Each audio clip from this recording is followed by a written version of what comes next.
وهذا كله مما يبين أن ما أمر به النبي صلى الله عليه وآله وسلم، طبعا وآله دائما عندي، الرجل وقومه يصلون الصلاة البتراء، وقد حرموا حتى من الصلاة البتراء في هذه الأيام، يعني لم يوفقوا لذلك، هكذا يقولون، يعني صلى الله عليه وسلم وخلص، يعني حتى لا يتمون الصلاة.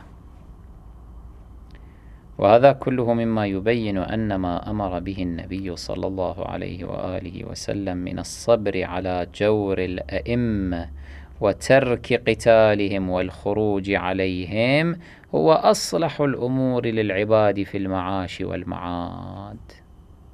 هنا يؤصل ابن تيمية لمبدأ الخضوع للحاكم والصبر على الظلم والجور في كل الحالات. نعم، الشريعة تأمرك بالصبر إذا لم تكن تملك الطاقة للتغيير والقدرة على التغيير، وحتى في هذا الصبر عليك أن تعمل من أجل التغيير، من أجل أن تزيح هذا الظلم، وإلا إذا كل حاكم يرانا دائما يظلم كما يشاء ونحن كلنا نقول اصبروا اصبروا اصبروا، فلن يبقى شيء، يعني سيزداد طغيانا وتجبرا ويعيث في الأرض فسادا وينتهك الحرمات ويجور ويسفك الدماء إلى أن يقضي على الحرث والنسل، خلاص يهلك الحرث والنسل، كل شيء يهلك.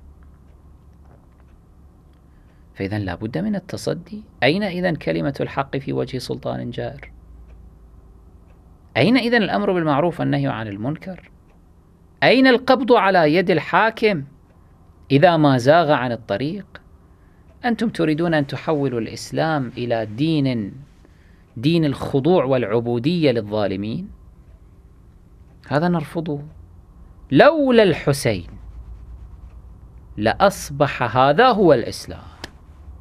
الإسلام الطاعة العمياء للحاكمين، دين الحكومة، ما يشاءه الحاكم يكون.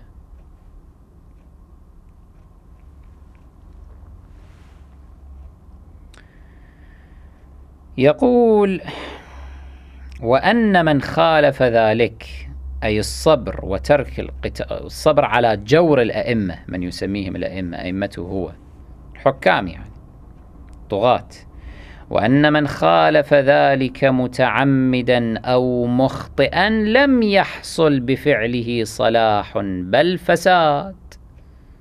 فسواء قلت الحسين متعمد كان أم مخطئ، في كلتا الحالتين هو بسبب فعله حصل فساد، يعني ما حصل صلاح أبدا.